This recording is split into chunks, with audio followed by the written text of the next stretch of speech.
正等电广播加呼啦央拉香扎罗，刚个罗珠正你正着你的南达拉萨，正你东个十三十些人你记得个拉拉王在那个那这比做了马人们都等我来介绍。跟拉巴就大这样老这这样等松，这的接着呢么呢罗里接着着等着。马人们在这等着那个今年正在拉着呢，等你到张三平的中原的里早家这头，是照知道这你眼睛道路们在人家伙那样烂的的，最多呢几斤别了我在这，道路的们把着啥呢？个当就让路多吧，路主不必那我觉得说。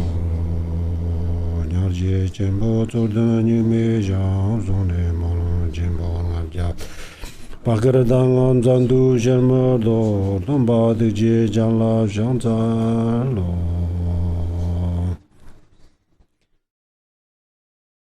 各位大家下午好。我们现在开始讲今天的这个下午的讲座。那么我们今天下午的这个讲座的题目呢，我们为什么不幸福？就是这个题目。那么我们为什么要讲这个我们为什么不幸福这样子的这个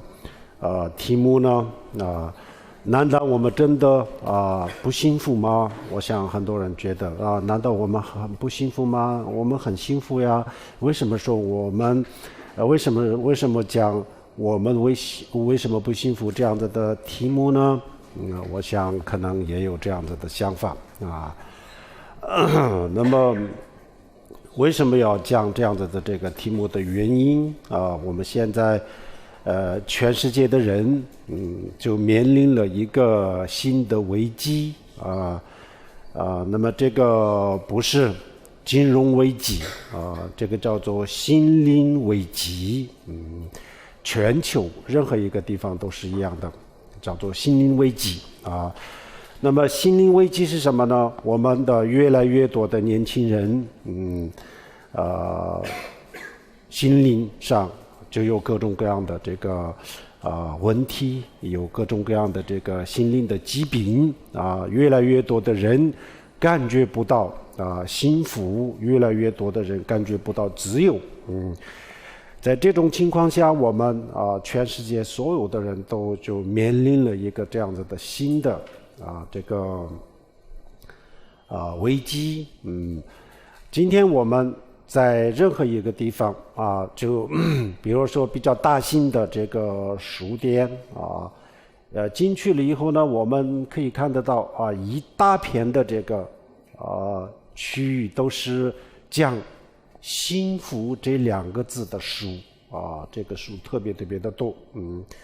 似乎这个幸福这两个字就在21世纪变成了一个非常热门的话题那么为什么呢为什么21世纪的时候这个幸福这两个字变成一个非常热门的话题呢这个我们应该去关注一下因为我们很多的这个年轻人可能还没有来得及去关注心灵上的问题因为我们的太多的事情比如说学习还有就是以后的家庭工作等等，可能目前还在考虑这些问题，可能还没有来得及关注心灵的危机但是呢心灵的危机其实是一个非常严重的危机了世界卫生组织就警告21世纪的这个三大杀手，人类的三大杀手是什么呢第一个就是艾滋病第二个呢就是各种各样的癌症然后第三个就是抑郁症第三个是抑郁症那么艾滋病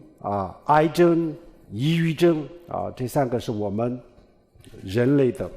3大杀手。那么艾滋病和癌症有很多客观的因素，然后抑郁症为什么呢？21世纪的时候，抑郁症为什么那么严重呢？我们的物质空前的发达恐怕就是人类有史以来物质的生活应该是最丰富的时候了空前的发达。然后我们的医疗卫生大家的文化水平等等都有所提高。现代文明给我们带来了非常非常多的这个正面的正能量。在这种情况下，为什么我们的心灵有这么多的问题呢？大家要关注一下这里有一个我们出乎意料的问题，我们没有想到的一个出乎意料的事情就在这里。这是因为过去我们都忽略了这方面，都没有来得及去想这个问题。为什么没有来得及想这个问题呢？就在西方工业革命诞生到现在的240-250年的这个过程当中人们就拼命的去追求物质，拼命的去追求物质。然后我们的现代文明它有另外一个负面的东西呢，它用各种各样的方法来刺激人的欲望它是用各种各样的方法，用硬广告，用软广告，各种各样的广告来刺激人的欲望让全世界全国人民看到这个有钱人的这种生活的方式让大家就是羡慕这样子的这个生活方式，不断的在激发刺激我们的这个欲望我们所有的这个普通人，他本身就是心里有欲望对物质的欲望，对金钱的欲望，对名利各种各样的欲望，本来就有这样子的欲望。那么这个欲望我们用各种各样的手段去刺激启动了人们的欲望在这种情况下我们更加的去追求物质在这个过程当中呢，我们全球都是变成了一个什么样子呢？就像一个庞大的机器一样我们每一个人都是在这个机器上的一颗螺丝或者是一个车轮。那么这是一个很庞大的一个赚钱的机器。然后这个机器一转动了以后呢那我们2个或者是个别的齿轮不想转也得要转这没办法停下来。没有办法停下来大家一直要跟着这个脚步走。那么这个机器的这个动力它的原动力在哪里呢？这个机器的原动力是什么？然后我们的这个因为这个机器它转得越来越快然后这种快速的这个生活节奏然后给我们制造了太多的生活上的压力，各种各样的压力然后就是激烈的这种竞争大家的生活必须要面对各种各样的竞争必须要面对太多的压力，这样子才能够跟得上这个脚步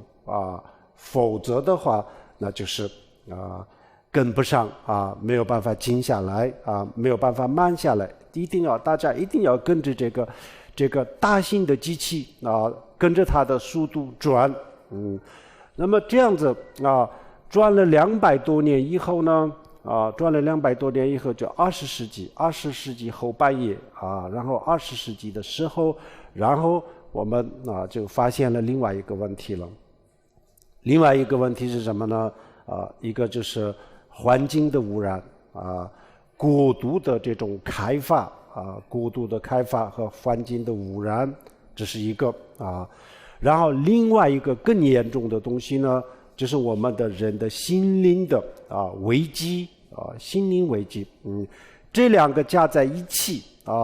环境的污染，人们对环境的破坏然后在这个过度的欲望给我们带来的负面的，就是精神上的这个精神的危机。这两个加在一起以后呢，然后大家就感觉不到幸福所以有太多的这个专家呀、学者呀都在研究到底什么是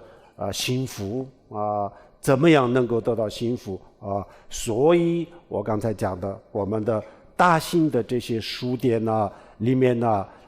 都是一大片都是关于讲幸福的书原因就是这样子有一本书叫做题目叫做什么是幸福其中有155位大师级别的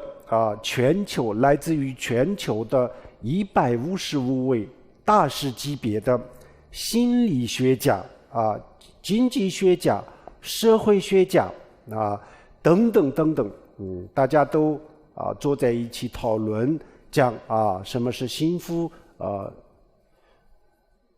这个幸福怎么样能够获得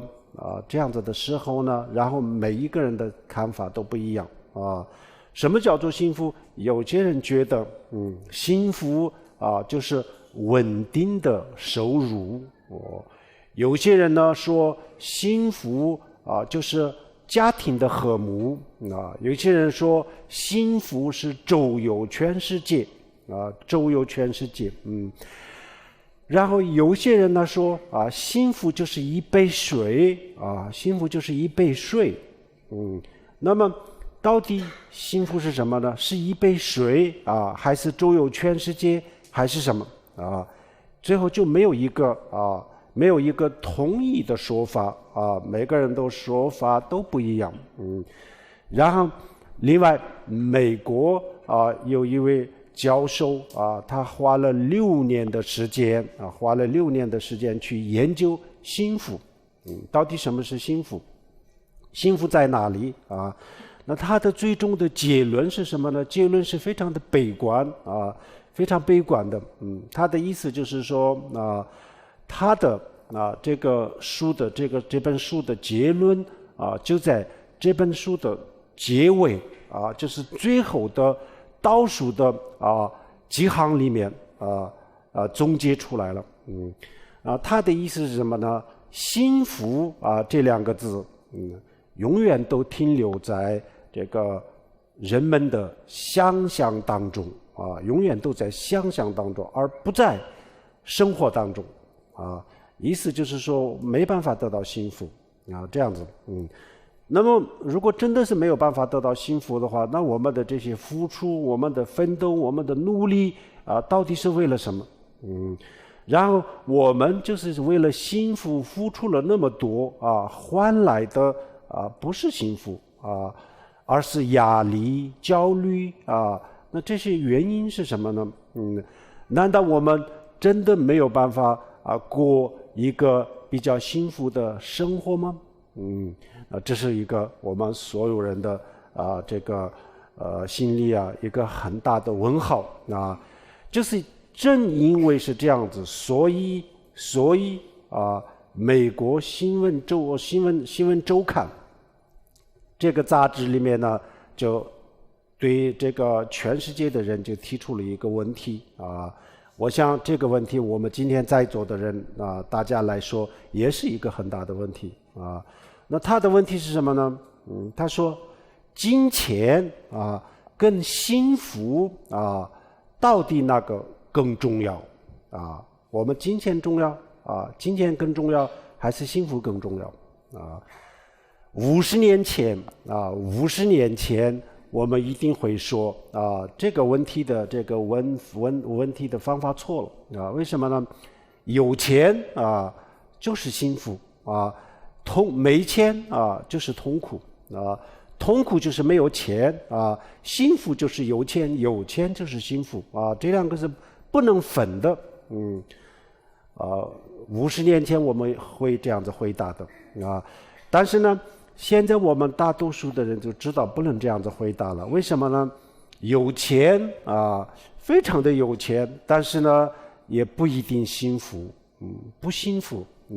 有钱不幸福，没有钱啊，也不一定痛苦，不一定痛苦。没钱的地方啊，经济条件特别落后的地方，很多人的这个幸福指数。还是很高的啊，然后很有钱的地方，经济特别发达的地方，很多人的幸福的指数是特别的这个低啊，幸福指数特别低，所以这个就是我们不能像过去这样子看这个问题啊，所以这个到底是什么问题呢？我想我们今天不学佛的人也好啊。学佛的人也好我们所有的人都有这个问题。比如说我们学佛的人整天是烧香拜佛诵经磕头这样子的人，虽然是心很虔诚的，心很虔诚，但是呢，如果这个学佛学得不够深不够深没有实实在在的去修心打坐训练这样子的话。那我们学佛的人也一样的很多的时候呢，精神还是空虚的还是空虚，还是浮躁还是狂躁，不幸福。学佛的人也这样子。那么没有学佛的人呢，更加就是这样子。有数据的显示有信仰的和没有信仰的呢，这个幸福的指数不一样的。有信仰的人的幸福指数呢会高一点就是说有信仰的人会感觉到幸福一点有安全感心里比较踏实。但是呢，也这是相对而言才这样子，也不一定如果我们学习各方面修心没有修心修得不好，那么学佛的人有些时候心里也很空虚学佛的人也有去自杀的呀。学佛的人也有得这个抑郁症的呀都有的那么这个应该怎么办尤其是很多地方的大学生就精神上的问题特别的严重的，像哈佛45%的学生都是得抑郁症都有抑郁症而且他们很多的学生都讲。抑郁到什么样的程度呢？没有办法过正常日子的就是这种程度了这根本不是稍微睡眠不太好或者是稍微有点不开心不是这样子。抑郁到什么样的程度呢？就是没有办法正常过日子，这样子的程度了，都已经到达这样子程度，那么我们生活的条件生活的水平越来越好然后呢，很多方面我们的知识也是越来越好，但是为什么就不幸福呢？为什么感觉不到幸福呢？那我们现在还要什么呢？这时候呢，我们就要去思考另外一种方法另外一种这个追求幸福的方法。为什么我们通过物质来这个让我们很幸福这种想法大家都已经知道这个已经不可能了。为什么不可能呢？比如说我们比如说东南亚的第三世界的这个国家的人也想过像美国人这样子的生活谁不想都在想都很羡慕他们的生活，但是呢，他们的人口就只有全世界的这个总的人口当中只占5%但是他们消耗的这个资源呢是全球资源的总数的34%那么如果我们所有的人，全球70个亿人都要过这样子的生活，像美国人的这样子生活的话，那么需要什么呢？需要3到5个地球，3到5个地球才能够大家都过上这样子的生活那么我们大家都知道，只有1个地球所以我们大家都过像美国人的这种物质生活这样子的条件，从中想得到幸福，这个已经不可能了。第一个，没有那么多的资源即使是有这么多的资源，也不一定能够幸福。就像这个有数据的这个一个非常奇怪的现象其实这个佛教里面呢2500多年前解释的非常清楚的但是呢我们很多人不相信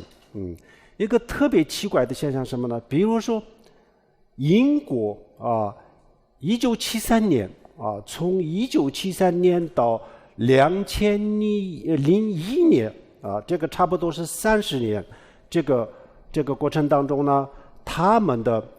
这个国内的生产的毛额增长了66%，但是他们的人们对这个生活的满意度一点变化都没有物质增长了这么多按理来讲，每一个人都很满足、很满意的，但是呢30年的过程当中，物质的这个发展有这么大的变化，但是呢，人们对物质的满意度对生活的满意度一点的变化都没有这个大家觉得奇不奇怪然后从1958年到1986年，差不多30年在这个过程当中，日本人他的个人所得增长了5倍个人的所得增长了5倍但是呢，他们对生活的满意度一点都没有增长然后像美国人在30年当中他们的这个个人的所得，他们的生活水平他们的经济收入翻了3番但是呢，真正想幸福的人，原来说自己很幸福的36%的人30年以后呢，只有29%他们的收入不断的在增长但是呢，人们对生活的满意度不增长不但是不增长，而且幸福感就在下滑，这不就很奇怪吗？如果我们过去的这种逻辑有钱就会幸福这种逻辑如果成立的话那么美国人的这个生活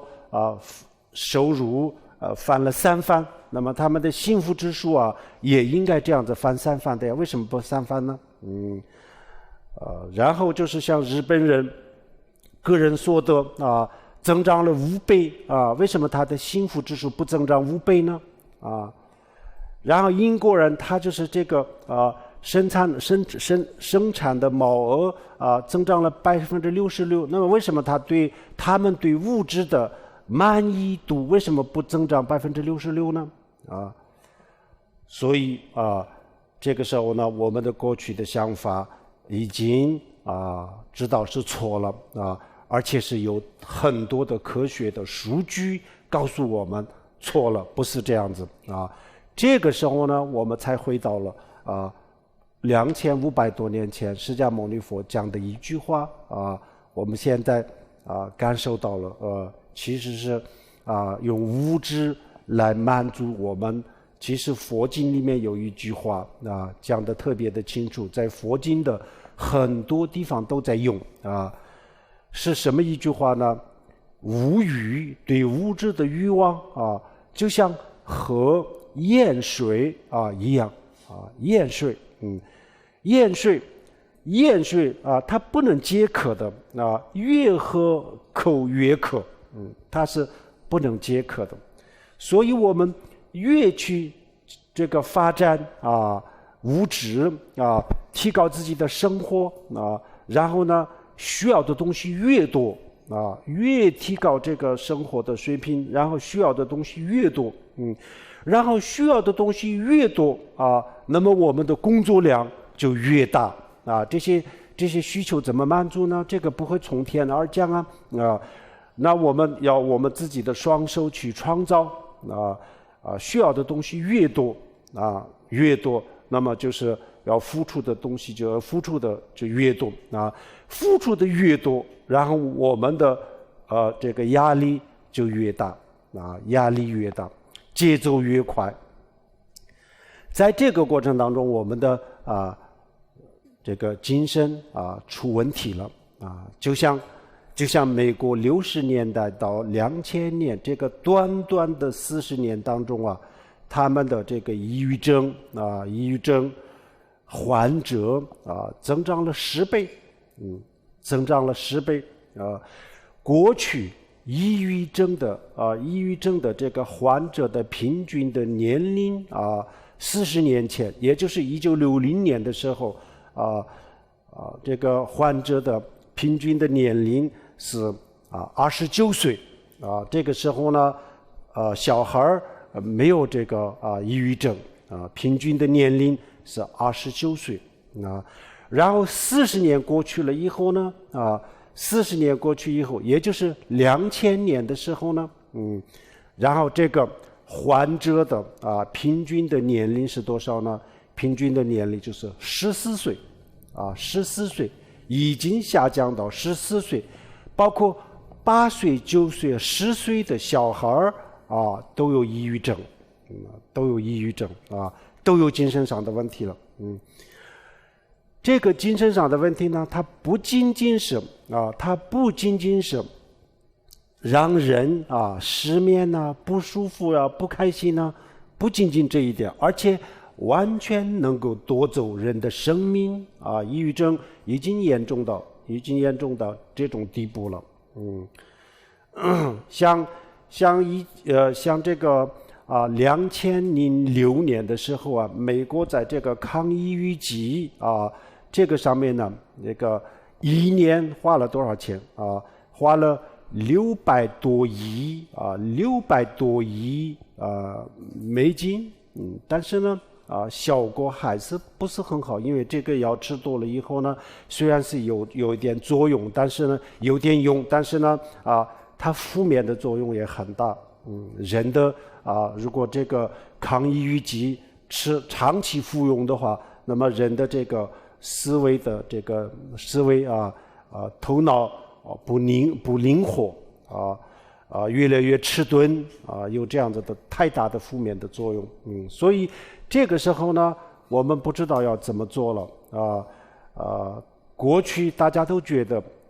有钱一定会幸福的，所以我们拼命的去不择手段破坏环境破坏这个污染环境的污染环境然后呢就这样子200年以后呢都制造了庞大的这个物质了但是呢这个时候呢我们发现另外一个更大的问题呢就是精神上的问题就出来了所以呢感觉不到幸福刚才我们讲了155位大师在讲幸福实际上幸福是什么呢？幸福就是人的一种感受而已人的一种感受这个感受呢有些时候来自于金钱，有些时候来自于这个家庭啊，有些时候呢来自于其他的，都有的。但是金钱或者是物质跟这个幸福之间的关系是什么呢？有没有关系呢？有关系。但是呢现在已经有数据了有多大的关系呢？只有10%到15%的关系也就是说，我们的所有的幸福当中我们的幸福感当中，只有10%到15%是来自于物质也就是说，如果我们很有钱的话，那么在这个金钱当中能够获得的幸福是多少呢？最多也就是10%到15%。那么除了这个以外90%到85%的幸福感从哪里来呢？不是从物质，不是从金钱而是从其他方面来的所以这个时候呢，比如说我们很多人会说我不学佛我没有宗教信仰，不相信什么都可以的不学佛也可以的不学任何的宗教也可以的但是呢你的这个心灵的问题呢不能不解决了如果这个不解决的话，那就是抑郁症再下去了以后呢有可能是自杀都有可能。所以这个问题是要解决的，心灵的问题要解决我们现在的这个就看到的这个数据当中然后全世界的这个幸福指数是有高有低，不一样的但是呢，总的来说呢全世界的这个幸福指数都在越来越低，没有一个是越来越增长都在下滑这是我今天要讲的，我们为什么不幸福的第一个，我们就是不幸福的我要告诉大家，我们就是不幸福的有些时候呢，我们有幸福的时候这个当然不是说完全没有幸福了我们有些时候呢也有幸福的时候有些时候呢也有快乐的时候也有开心的时候但是呢我们的大多数的时间就是不开心的时候不愉快的时候这个为什么呢？不是因为没有吃没有喝没有穿不是这个原因，这个就是好像是50年30年前的事情那么现在的这个不愉快不快乐原因是什么呢就是绝大多数的人失眠睡不好觉然后呢绝大多数的人的精神非常的空虚不知道要去做什么了以前呢觉得有钱就幸福，所以拼命的去赚钱那么现在呢有钱了以后呢也不幸福了那么现在呢也不知道有什么东西来让我幸福金钱不能给我们带来幸福，那这个时候呢什么东西能够给我们带来幸福呢也不知道这个时候呢很多的人呢就是不知道为什么要活着我们为什么活着，我们的生存的目标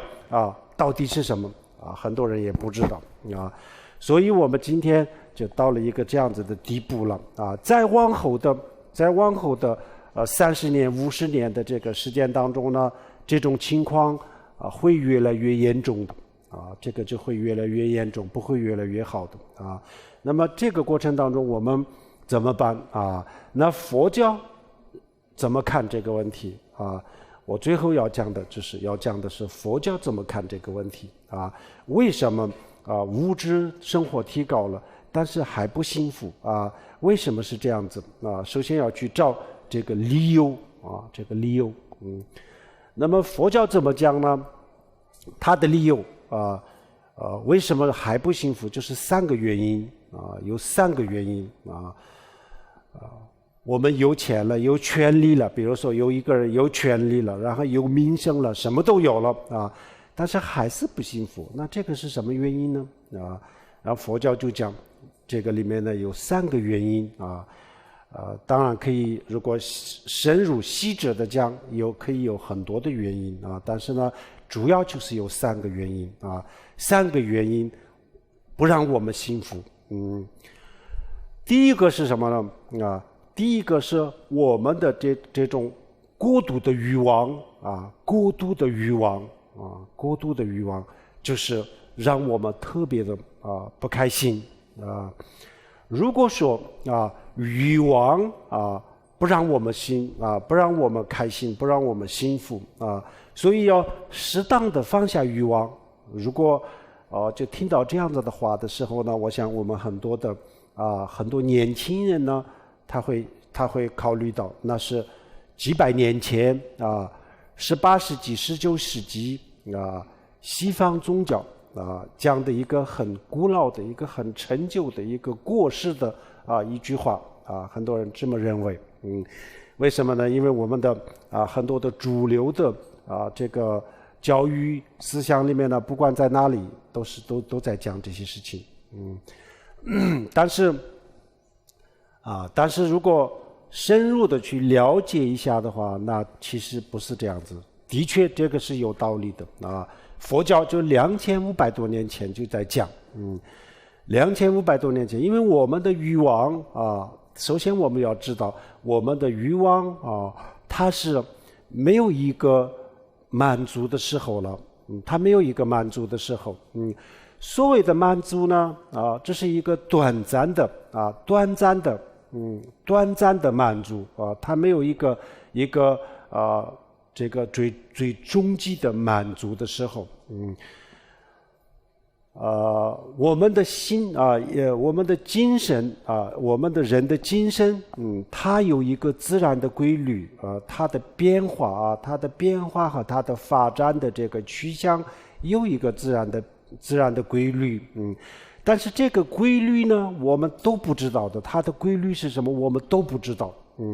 心理学家知道一点点但是其实他们知道的也是皮毛最深的地方根本就不知道然后我们普通的人呢更不知道了，连皮毛都不知道。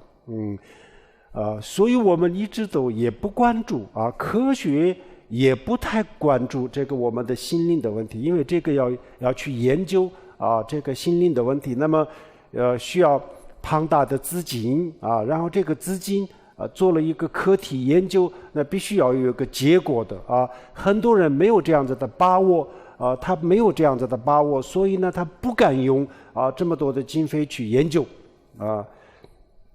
所以到现在也没有在这个方面呢没有太多的这个成果，没有太多的成果。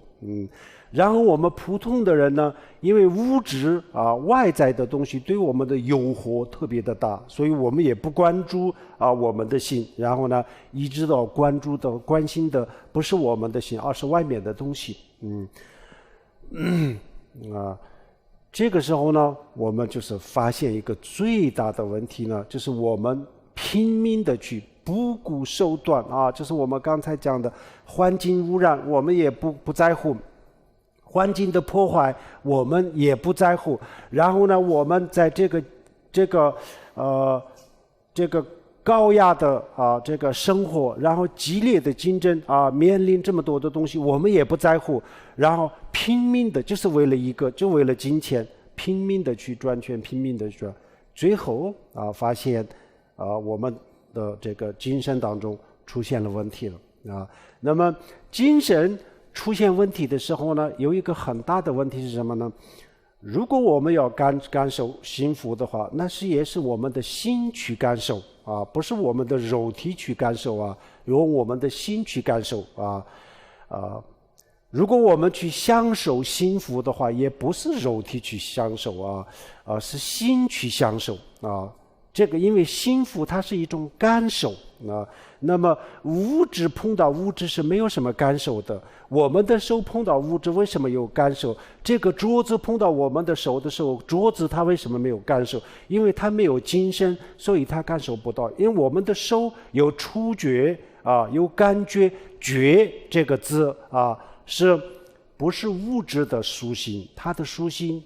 是精神。因为我们有精神，所以我们的手碰到桌子是有触觉，桌子碰到我们的手，它没有触觉，因为它没有精神。所以要感受幸福的话，那就是要感受幸福的话，感受用什么东西去感受？用精神去感受那么这个时候呢，我们的精神已经抑郁了已经抑郁症已经感觉不到外在的所有东西，都是灰蒙蒙的外面的所有的美好的东西所有的阳光的东西，这个时候呢，对我们来说都是没有任何的吸引力没有任何吸引力。这时候呢，即使是有更多的钱再怎么样开私人飞机坐私人的游艇住在这个别墅开这个几百万的车子也没有用，这些东西根本没有任何的感觉最后人就到一个这样子的地步。那么佛教就讲，这个原因是因为我们的过度的欲望是没有办法满足的然后没有办法满足的话，那这个就是最大的问题了我们可能很多人都没有去想如果得不到在精神上得不到满足的时候然后就会出现什么呢？会出现对生活的不满我们对现实的不满，对生活的不满然后这个不满这两个字解决不了的话，那么我们的心里就是有各种各样的抱怨，有各种各样的仇恨然后嗔恨心比如说我们看到别人赚钱了，别人有钱别人比我有钱，比我富裕，这样子的时候呢，我们很不开心，很不高兴为什么呢？就是因为我不满我现在的状态。为什么不满呢？其实我自己这个生活已经是很不错了但是呢，我因为看到了比我好的生活，所以我现在对我的生活不满这是我们的新的规律给大家举一个例子，比如说在30年前当我们从很偏僻的农村就一个很简陋的这个房子一个很简陋的茅房茅屋里面就搬到了就搬家搬到一个城市里面的一个稍微不错的这个公寓楼这样子的时候呢稍微比较不错的公寓楼这样子的时候，楼房的时候，我们这个楼房对我们带来很大的满足感所以这个时候呢，我们特别的满意特别的幸福，特别的愉快，就住在这个楼房里面呢。因为过去的这个乡下的房子很简陋然后现在呢，这楼房里面的卫生间水自来水电什么都非常的方便，所以特别的开心但是这个开心呢就最多就是半年然后就开始慢慢的淡化了慢慢的淡化然后1年到2年之间完全消失了完全的消失了为什么呢？这个时候就我们对这个楼房没有新鲜感因为没有新鲜感，所以它不能给我它不能让我满足它不能给我满足。这个时候呢然后我们就希望拥有更好的东西拥有更好的东西，因为这时候不满这个时候的不满很多时候跟这样子有关系。比如说我们的同事、同学或者是我们的朋友他住了比我的这个公寓楼更高档的公寓楼，或者是他住了很好的别墅那我如果没有看到我的同事同学住了这么高档的这个住宅这样子的话，那么我也是很满足我自己的这个房子了，但是因为今天我看到了他住的比我特别特别的好好几倍这个时候呢，回来了以后呢，然后开始就开始不幸福了开始一直都就心里有一件事情这是什么事情呢？就是别人的比我好别人的比我好，但是呢，我自己的这个楼房也挺不错的呀也挺不错的。过去呢，我们很满意的，很满足的，它可以给我满足感、幸福感但是因为我现在看到了别人的别墅的时候然后我就发现我的住宅比别人的差很多差很多别人的比我的好很多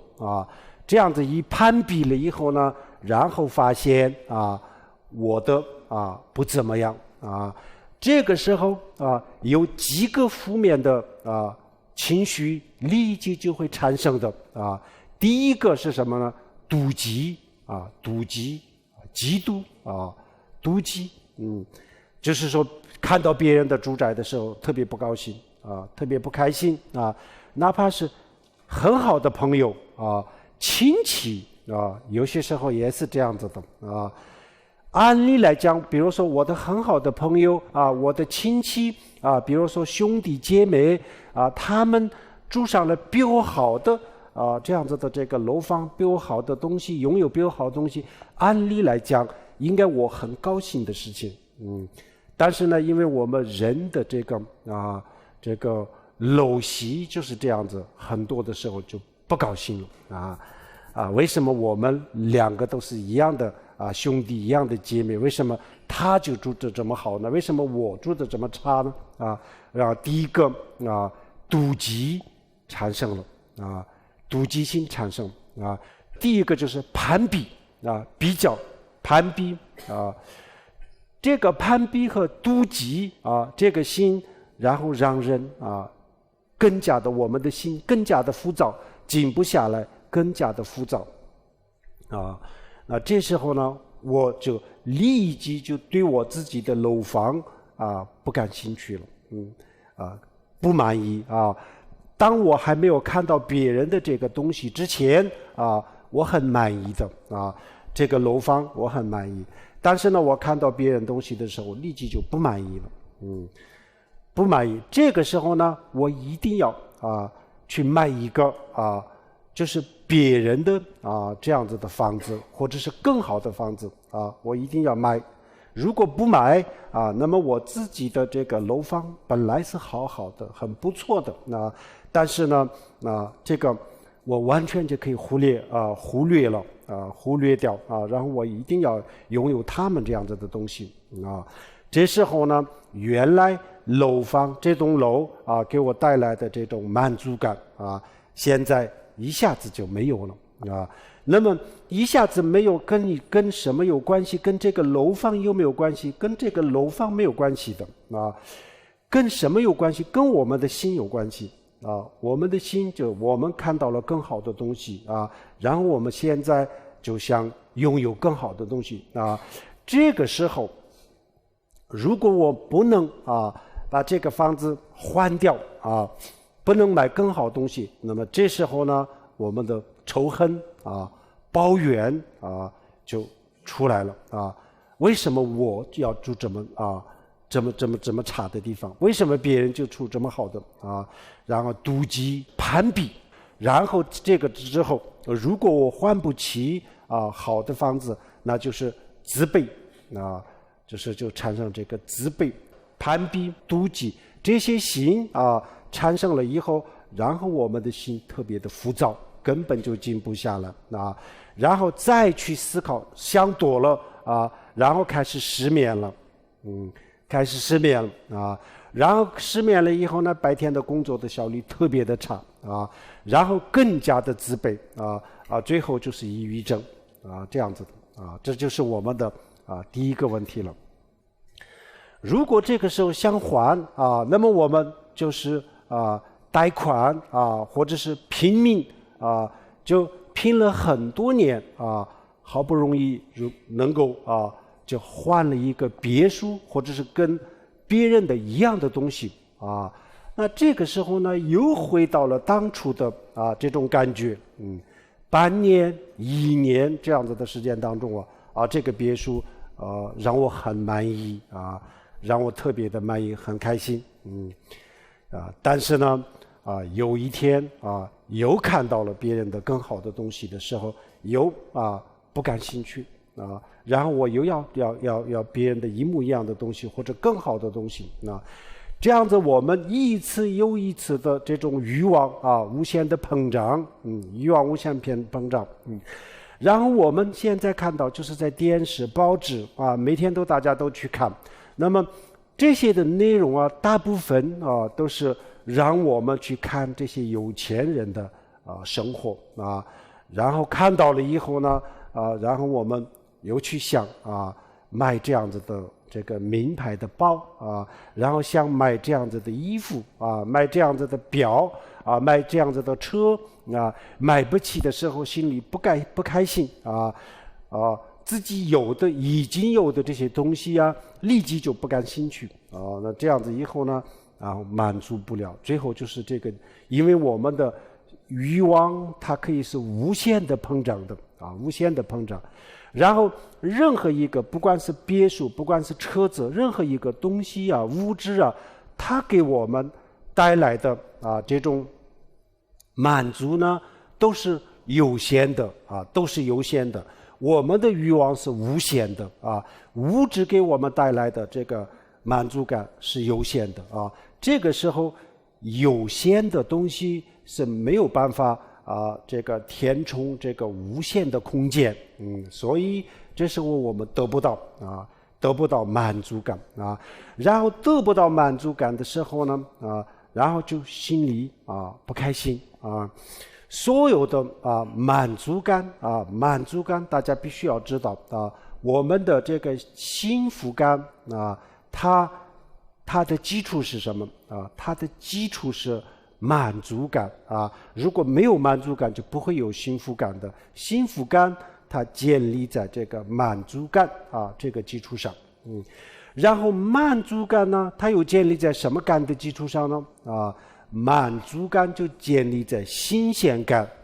就在这个基础上，也就是说任何一个东西当我们的心里失去了这个新鲜感的时候呢我们对它不感兴趣了，它不给我不能满足我所以建立在新鲜感然后呢有一个非常不理想的东西是什么呢任何一个物质，任何一个东西没有一个是就永远都给我们带来这个新鲜感的东西就不管是房子、车子、金钱任何东西没有在这些东西里面呢没有一个是永远都给我带来这个新鲜感的这样子的东西。用美术的术语来讲这个就叫做审美疲劳审美疲劳就是说一开始的时候呢我们觉得某一个东西很好感觉特别的好，有新鲜感，有满足感从中也有幸福感但是呢一段时间以后呢就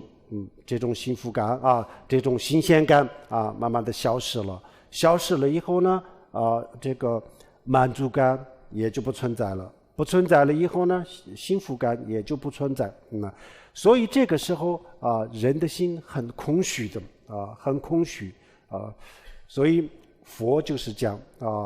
这样子的欲望，这样子无限膨胀的欲望是不会给我们带来幸福因为我们的该有的东西比如说我们今天的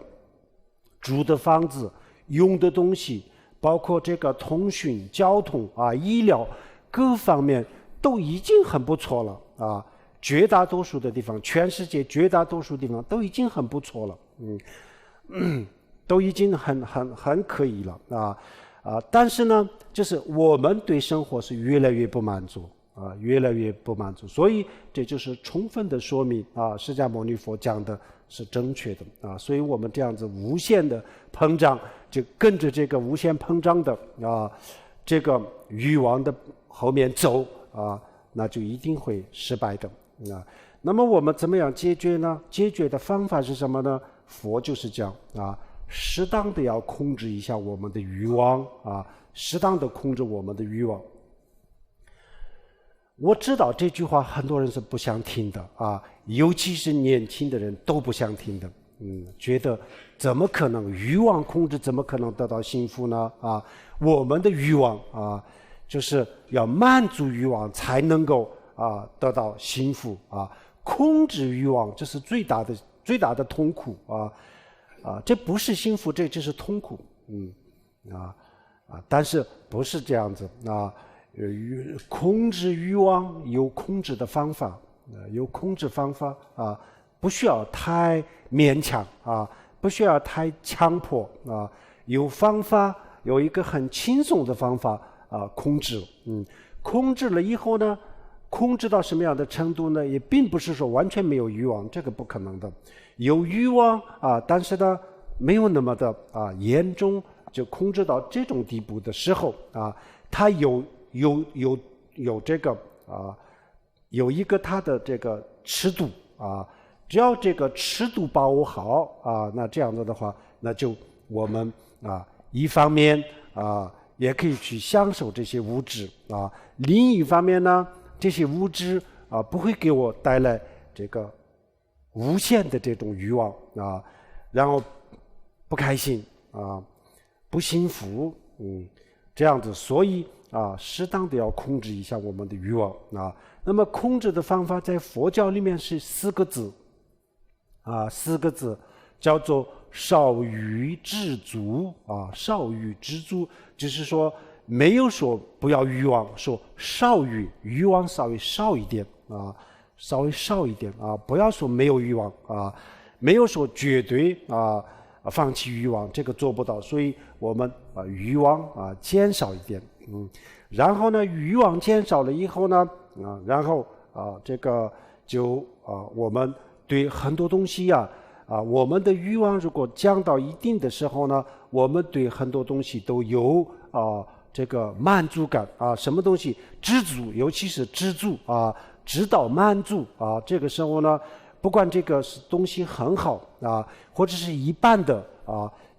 的这个生活的水平，这个时候也可以给我们带来满足感这个时候呢，有了满足感以后，幸福感也有了这时候呢，生活的水平不一定是很高，但是呢，稍微比较中等的生活的水平也可以给我带来幸福感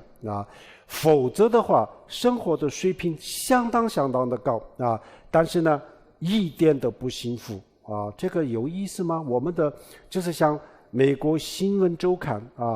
提出来的问题一样，我们到底需要是幸福还是需要金钱呢如果说我们需要金钱那么这些金钱是用来干什么呢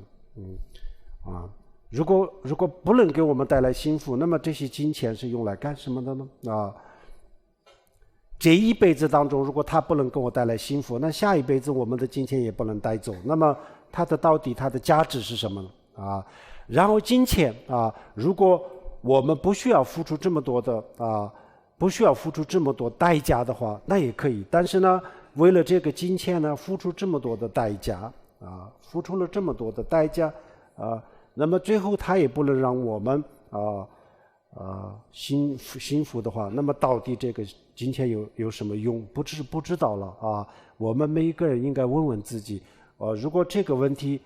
就轮到我让我回答的话，那我怎么回答呢我到底需要金钱还是需要幸福呢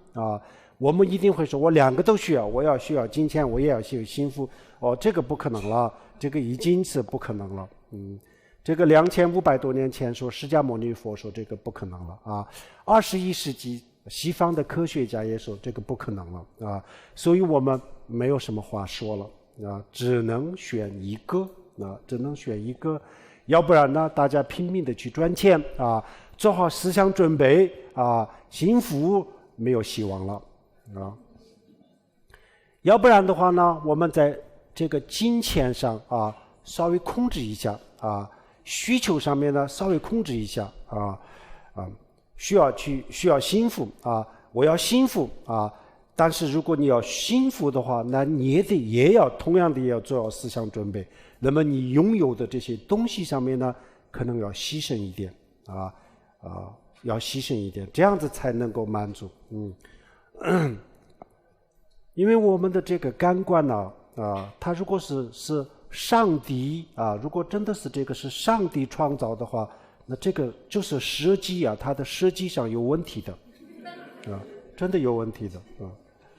我也不知道上帝为什么给我们安装一个这么一个有问题的这个感官呢它有什么问题呢？所谓的幸福是怎么来的刺激了这个感官从中得来的这个幸福，我们的所有的幸福只要是眼睛看的，身体去摸的然后去尝的，去这个闻的去接触的，去听的，这所有东西，凡是通过感官获得的幸福快乐，都是刺激感官而来的但是有一个特别不理想的东西是什么呢？就是这个感官刺激多了以后呢，然后它就麻木了就麻木，一下子就麻木了麻木了还没关系然后呢麻木了以后呢，再去刺激的时候呢，然后他开始对这个东西开始反感了，他对这个东西开始反了比如说某一种话给你讲的少，讲的不多，适当的给你讲一点，你愿意听然后讲多了以后呢你就麻木不仁了，然后麻木不仁的时候，我还要去给你讲你就心烦，很烦这个吃然后就是然后就是这个看听任何一个东西都是这样子这个我们的感官是非常有漏洞的一个这样东西，但是我们不了解它的功能所以拼命的去吃，我们觉得吃了有些人把吃当做一个幸福开心，有些人呢尤其是有抑郁症的人就是暴吃暴饮因为精神很空虚，他也不知道干什么，所以稍微有点钱的时候呢经常到这些餐厅去吃然后结果后果他也没有去考虑，后果是什么呢？后果就是超重然后呢就这个血压高然后就是这个血糖高有一个叫三高这个时候呢很多人就说哎呀，我唯一一个不高，其他都高。什么不高呢？工资不高薪水不高其他都高那是什么呢？就是因为是精神空虚暴吃暴饮的原因就是这样子所以我们的感官如果它能够给我们通过刺激它能够给我们带来幸福感的话，那就不要过度的去刺激它了不要太刺激适当的去刺激一下不要过度刺激，过度刺激以后呢它有三个阶段第一个阶段是正常情况刺激的时候能够给我们带来快乐的时候第二个阶段呢是麻木不仁的阶段第三个阶段是反感的阶段所以这个刺激多了以后呢吃多了就是吃腻对这个食物不感兴趣不感兴趣的时候呢，有人强迫你一定要吃，然后呢不但是不能不但是这个食物这个美食不但是不能带来幸福，而且特别的痛苦然后某一种音乐刚刚听的时候呢很好听然后呢听多了以后呢麻木了然后不想听的时候呢非要听强迫你听，然后就痛苦了所以我们的感官都是这样子但是我们不知道这些原理，我们知道的都是皮毛连这些感官的它的发展的过程我们也不了解不了解，所以我们去不断的去刺激最后就感觉不到幸福这样子。所以呢，我们首先要适当的控制一下欲望控制欲望了以后呢，这个叫做简单的生活简单生活，不是艰苦的生活不是艰苦的生活。艰苦的生活大家都不愿意过，但是简单的生活大家应该可以接受的比如说买东西的时候呢，首先要问一下自己很多人都喜欢到这个购物中心去看一看然后呢看到某一种新款式的衣服呀、鞋子呀这样子的时候呢就忍不住去刷卡给现金和刷卡这个是有很大的区别的如果每一次都要给现金的话，你不会买这么多的东西的但是呢，不需要给现金，反正以后慢慢的还这样子的话，这是人的心灵的问题。就因为如果现金的话，我马上就要当时就要给了，所以有些时候还是舍不得花这么多钱信用卡呢，反正就是以后的事情以后呢，我们对未来就是有一个非常非常不好的这种非常不合理的这样子的这个期望觉得没关系的，以后可以想办法然后就花，最后呢每个月的薪水都这个还信用卡都不够西方有些年轻人有20-30个信用卡的。各种各样的信用卡，各种各样的刷，最后以后呢，最后就没有办法还有很多人有这样子的问题这些都是什么？这些都是我们的欲望的问题，所以要减少欲望那么减少欲望，我们刚才讲了强迫减少的时候呢很难比如说我很想喝一瓶水的时候呢。如果旁边有人强迫我不允许喝，那很痛苦的很痛苦的，所以不要用这样子的方法那用什么样的方法呢？先去找理由通过这个理由来说服自己，慢慢的训练到了一定的时候呢，然后水我还是要喝但是呢如果有人强迫不喝，那我也可以忍一忍忍也就是可以主动的等等这个时候不会很痛苦所以这时候呢，我们需要什么方法呢？还是要去了解一下释迦牟尼佛怎么讲这样子释迦牟尼佛的这个佛经里面，我们可以找到一些方法这是我今天要讲的第一个，要减少欲望，是让我们幸福的，让我们能够找到幸福的第一个原因也就是说，为什么不幸福的第一个原因，就是因为我们的欲望已经无限的膨胀了，所以我们不幸福，根本就不是因为我们的物质不够就是因为我们的欲望我们的物质再发展，永远都跟不上我们的欲望，这个必须要大家知道的这是第一个问题了然后第二个呢，还有一个我们不幸福的另外一个原因是什么呢？我们很自私就是这个自私，不懂得考虑别人不懂得考虑别人，我们想什么样的东西，什么样的好的东西都我要拥有我要拥有然后呢，我们的学校里面几乎全世界都是这样子让我们去竞争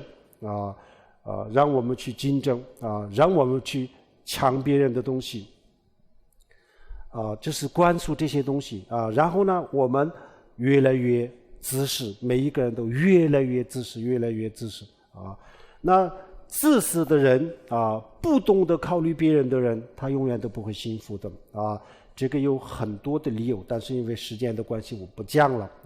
所以呢，简单的说，我们第二个我们不幸福的原因是我们非常的自私，就是这个原因。如果想幸福的话，那就从今以后并不是说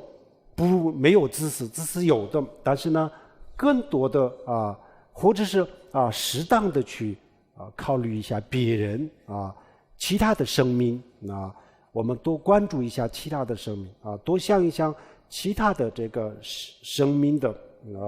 这个利益不要一切都为了自己的利益，为别人的利益稍微付出一点这样子一定会幸福的。这是第二个原因，第二个方法。第三个方法呢，我们为什么不幸福的一个最大的原因我们对名利对现实生活太在乎了，特别的在乎特别的执着把这个世界我们太当作是真实的过度的去在意，过度的在乎，过度的执着这样子以后呢，因为我们太在意这些身外的东西和这个世界，所以这个世界的稍微有一点点的变化，对我们的这个触动或者对我们的这种影响特别的大特别的大。这个比如说我们举一个例子比如说两个人兄弟姐妹也好，夫妻也好或者是这个父母儿女也好感情特别好的时候呢然后另外一个人的言行举止任何一个言行举止对另外一个人的影响特别的大特别的大稍稍有一点点举动让对方感到幸福呀快乐稍微有一点点说话的方式做工作做事的方法不对，让对方特别的难受等等什么原因呢所谓的感受就是对对方的这个在乎执着就是这个意思如果有一天这个感情没有那么严重没有那么的深这样子的话，那么对别人的说的话做的事情对我们没有那么大的影响了然后这是对人对事物都是这样子对事物都这样子。如果我们不这么执着不这么在乎这个世界的话，那么这个世界的稍微有点点变化我们也能够接受的，我们不会那么的这个痛苦比如说赚钱赚不到做事情不顺利然后呢等等就是这些时候如果没有那么在意那么在乎没有那么把它当作那么真实的东西的话，那就我们的心里还是会放松一点点还是会自由一点。但是呢我们把这个世界太当作真实的了太当作真实其实这个世界我们完全可以训练就像梦里面的世界一样就看得比较淡一点我们不能说跟这个世界完全脱离这个不可能，但是呢看得稍微淡一点，不怎么执着不怎么在乎不怎么把它当作真实的，有这样子的方法有这样子的方法。这个方法佛教里面有通过这种方法我们对这个世界的执着稍微轻松一点的话，那么就我们一定会感觉到幸福的那这样子的话，很多人觉得那这样子比如说我们刚才讲了对对方的这种感情和执着降低的话，那是不是我们每一个人都变得很冷漠呀很冷淡不关心别人是不是这样子？当然不是了这个时候呢，我们佛教的方法是用大爱替换小爱大爱来取代小爱大爱是什么呢？对所有众生的这种慈悲心叫做大爱小爱是什么呢？对我好的人的这种感情就是我们世俗的人的感情叫做小爱。小爱让我们感觉到不安，让我们感觉到痛苦；大爱让我们感觉到很踏实，让我们感觉到幸福。所以人不会越来越冷淡人不会越来越冷漠所以这是一个另外刚才我们讲就是我们把这个世界稍微看淡一点啊。那怎么样看淡呢？那我们去学更深入的去了解一下这个世界，立即就知道这个到底是什么啊。我们活在这个世界当中，根本就不知道怎么样活的啊。我们的脚可以踏在这个地上啊，可以走路啊，可以说话，我们可以看东西啊，但是我们根本不知道我们的眼睛是怎么看这个东西的啊。我们可以说我的耳朵可以听声音，但是我们根本不了解我们的耳朵是怎么听声音啊。我听到的声音到底是不是从他的嘴巴里面出来的，我根本就没办法确定啊。我看到的这个世界到底在外面在不在，我根本没办法确定啊，没有办法确定。为什么呢？为什么不能确定呢？这样子的事情，梦里面呢有，梦里面也有啊。魔术师也完全可以制造这样子的世界啊。魔术师制造出来的这个也都是一样的呀一样的。这个像美国戴维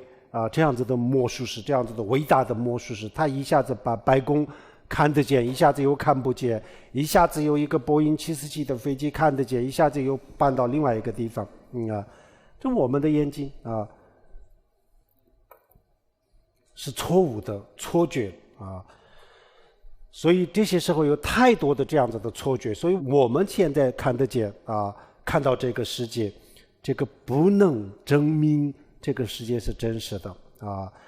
没有办法证明。那么没有办法证明，但是呢，之前我们太幼稚了我们的头脑真的是在这些大的问题上我们的头脑太简单。小问题上面呢，我们特别的聪明了。小的问题上我们特别聪明就是比如说就一些改变一些这个外面的东西然后就是创造一些这个科技的产品。这些问题上我们特别的聪明的但是大问题上我们特别的愚昧也特别的幼稚怎么幼稚呢？我们觉得我们任何人都会说这个世界当然是真实的呀，怎么可能不真实呢然后如果有人问为什么你说这个世界真实呢，他就会说因为我看到了呀，不就是眼见为实吗？大家都说我看到了，因为看到这个世界怎么不是真实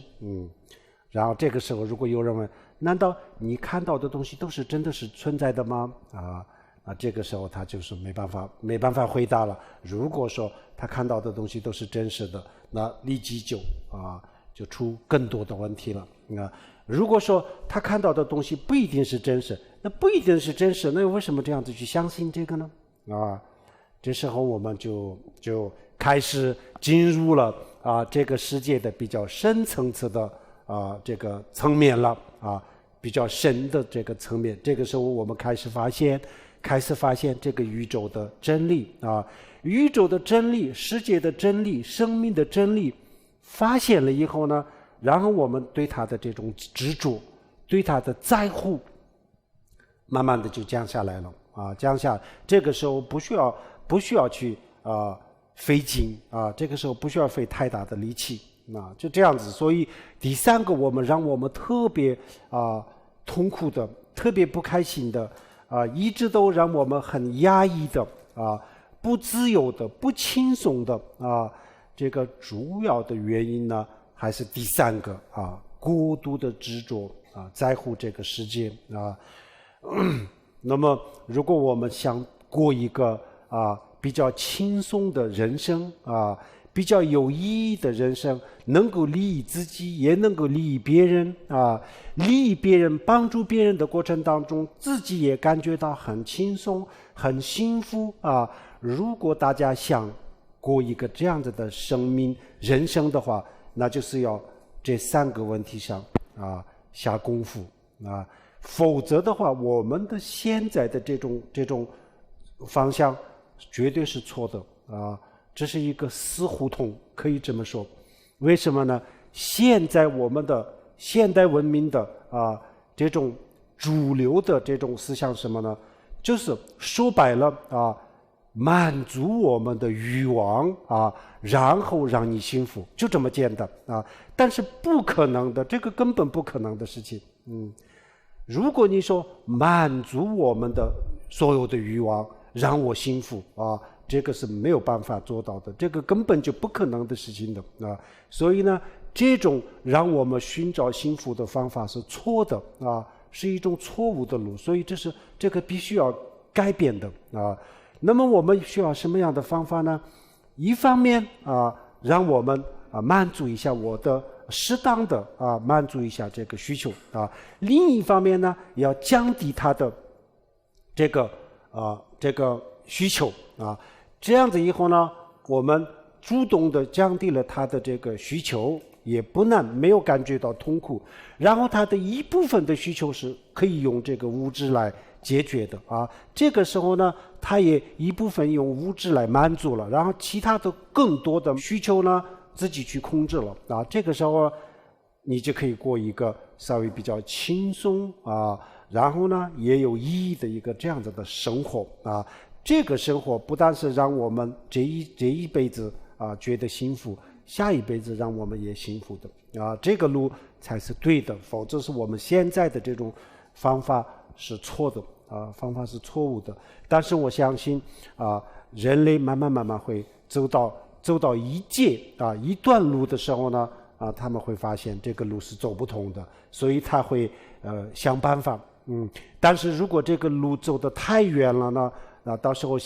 开始想办法的时候呢，已经很多办法的已经没有用的地步了这样子到时候呢，我们喝水也就喝不到一个干净的水，连空气也就找不到一个干净的空气等等，这样子的时候呢，人就根本就没有办法过幸福。幸福这两个字不可能的所以呢，在这三个方面呢，我们信佛也可以，不信佛也可以有宗教的信仰也可以，没有宗教信仰也可以。大家只要这三个方法稍微去学习一下，然后呢落实一下，这样子的话，那你不学佛也可以，没有宗教信仰也可以，但是呢，幸福的生活总得要吧要的话，那这个就是只能这样子才能够获得，否则是没有办法的。好，今天我们的这个讲座就讲到这里。Sonum de yi tamja zubba ne domle ni pe jane barje